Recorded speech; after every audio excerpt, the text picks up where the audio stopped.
पिछले 11 साल में इलेक्ट्रॉनिक्स का जीडीपी में कंट्रीब्यूशन टोटल हुआ है ये 6 गुना बढ़ के 11.3 लाख करोड़ इलेक्ट्रॉनिक्स का प्रोडक्शन हुआ है। और आज India is the second biggest mobile manufacturer in the world. दुनिया का दूसरा बड़ा मोबाइल निर्माता भारत है। दुनिया की कोई ऐसी मोबाइल मैन्युफैक्चरिंग कंपनी नहीं है जिसकी मैन्युफैक्चरिंग भारत में नहीं होती।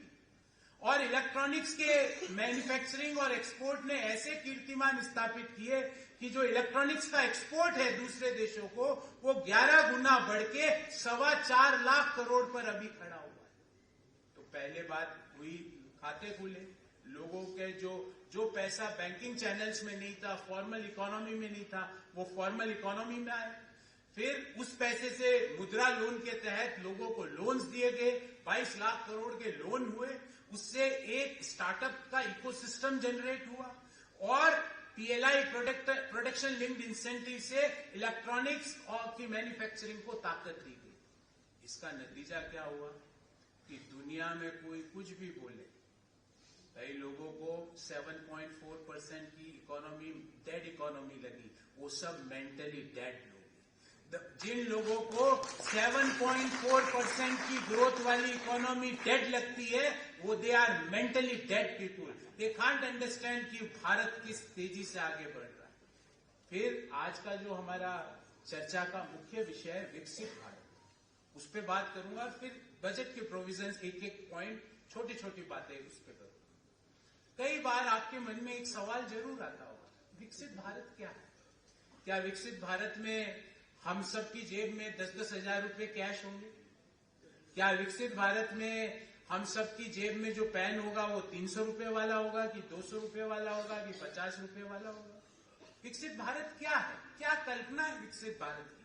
विकसित भारत का अर्थ हर व्यक्ति की क्वालिटी ऑफ लाइफ को इंप्रूव करना है। और क्वालिटी ऑफ लाइफ के 5 aspects: quality of health, quality of education, quality of day to day life, quality of thought, क्योंकि मानसिक थॉट भी क्वालिटी वाले होने चाहिए।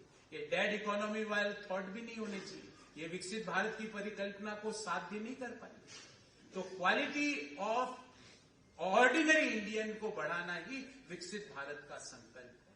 आज पिछले 11 साल में आपको जान के बड़ा हर्ष होगा कि जो एवरेज इंडियन का क्वालिटी ऑफ लाइफ है, जो ईज ऑफ लिविंग है लोगों की, मैं ईज ऑफ बिजनेस की बात नहीं कर रहा, ईज ऑफ लिविंग है, वो ड्रास्टिकली इंप्रूव हुई। कैसे ईज ऑफ लिविंग इंप्रूव हुई? कि आपको आज कोई भी पेमेंट करना हो, भले गवर्नमेंट को करना हो, प्राइवेट करना हो, आज आपके पास यूपीआई आपके हाथ में। 30 से ज्यादा देश, more than 30 countries in the world are using UPI as their payment interface. UPI 30 से ज्यादा देश दुनिया के अपने इंटरफेस के रूप में प्रयोग कर रहे हैं। ये भारत की ताकत है और यही विकसित भारत की संकल्प है कि हर व्यक्ति की क्वालिटी ऑफ लाइफ हो, उसको बेस्ट हेल्थ सर्विस मिले, उसको बेस्ट एजुकेशन मिले, उसको बेस्ट लाइवलीहुड मिले, उसको बेस्ट तथा जैसा योग्य है वैसा रोजगार मिले और उसके थॉट प्रोसेसेस बेस्ट हो। इसी को विकसित भारत कहते हैं और इसी विकसित भारत को लाने के लिए हम संकल्पित हैं। तो कैसे आएगा विकसित भारत? अब विकसित भारत आएगा, अभी हमारी इकोनॉमी की साइज $4.3 ट्रिलियन। अमेरिका की इकोनॉमी की साइज $28 ट्रिलियन है। चीन की इकोनॉमी की साइज लगभग $17-18 trillion. We are at $4.3 trillion. हमसे ऊपर एक और देश है जो तीसरे नंबर की अर्थव्यवस्था है, वो है जर्मनी। हम अगले 15 महीने में जर्मनी से बड़ी अर्थव्यवस्था बनके दुनिया की तीसरी बड़ी अर्थव्यवस्था। आप कहेंगे गौरव जी आपको कैसे पता चला 15 महीने में? सिंपल कक्षा 8 की गणित लगा दी मैंने। 4.3 पे हम हैं, हम 7.5 से ग्रो कर रहे हैं, जो 4.4 पे है वो 2.5 से ग्रो कर रहा है। तो हम उसको कब पास करेंगे? अगले 15 महीने। 2027 के मार्च में, अप्रैल में हम दुनिया की तीसरी बड़ी अर्थव्यवस्था है। तो अब इस मौजूदा परिस्थिति में बजट बना, तो भारत की अर्थव्यवस्था के सामने चुनौतियां क्या क्या थी उसको बजट ने एड्रेस किया। तो बजट क्या है? मैं ये कहूंगा एक लाइन में, बजट एक डॉक्यूमेंट होता है जिसमें सरकार अपने फाइनेंशियल एस्पिरेशंस को, प्लान्स को एक क्वांटिटेटिव टर्म्स देती है। जैसे माननीय मंत्री जी ने बताया कि लगभग 8 लाख करोड़ रुपए का एलोकेशन डिफेंस सेक्टर में। तो गवर्नमेंट की मंशा है कि हम इस सेक्टर को ताकत देना चाहते हैं। आपके गवर्नमेंट की मंशा है कि जो ऑपरेशन सिंदूर का, मैं हमेशा जब भी ऑपरेशन सिंदूर की बात होती है तो एक मन में बड़ा गर्व होता है कि पाकिस्तान अपने घुटने पर आया।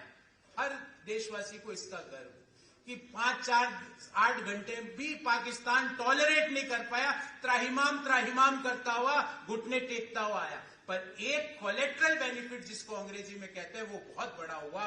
वो कोलेट्रल बेनिफिट ये हुआ कि आज भारत के अंदर डिफेंस इक्विपमेंट्स की एमएसएमईज फ्लरिश कर रही है, क्लस्टर्स बन रहे हैं। 1.5 लाख करोड़ रुपए का डिफेंस का मैन्युफैक्चरिंग देश में हो रहा है। और जैसा मंत्री जी ने बताया कि लगभग 25,000 करोड़ रुपए का डिफेंस का इक्विपमेंट्स का देश एक्सपोर्ट कर रहा है। कभी किसी ने सोचा नहीं था कि हम डिफेंस इंपोर्टर कंट्री हैं, डिफेंस एक्सपोर्ट भी कर सकते हैं क्या? ऑपरेशन सिंदूर ने बताया दुनिया को कि भारत के इक्विपमेंट्स की, भारत की टेक्नोलॉजी की, भारत की मिसाइल्स की क्या ताकत है। दुनिया के बड़े बड़े देश मिसाइल्स के, इक्विपमेंट्स के, ड्रोन के ऑर्डर भारत की डिफेंस इक्विपमेंट्स में एंगेज एमएसएमईज को दे रहे। ये भारत की ताकत ऑपरेशन सिंदूर का एक कोलेट्रल बेनिफिट। मेजर बेनिफिट तो एक आया घुटनों पे और उसको पता लग गया कि गोली का जवाब गोले से मिलेगा। ज्यादा बकवास की, अभी तो पानी रोका, हवा भी रोकने की ताकत रखते हैं हम लोग। तो एक तो ये बड़ा बेनिफिट हुआ, पर एक जो इकोनॉमिक बेनिफिट ये हुआ ऑपरेशन सिंदूर का हुआ कि भारत आज डिफेंस एक्सपोर्ट नेशन बन गया। तो बजट में सरकार अपने प्लान्स को एक क्वांटिटेटिव टर्म्स देती। जैसे आप बोले गौरव जी आपका क्या बजट है कंजम्पशन ऑफ वाटर, मैं कहता हूं 3 लीटर, तो मेरा budgeted inhale of water is 3 litre. आप बोलते गौरव जी आज आपका कंजम्पशन ऑफ चपाती का बजट क्या है, मैं कहता हूं 2 मॉर्निंग 2 इवनिंग, मतलब 2 रोटी सुबह 2 शाम को, ये मेरा चपाती कंजम्पशन बजट।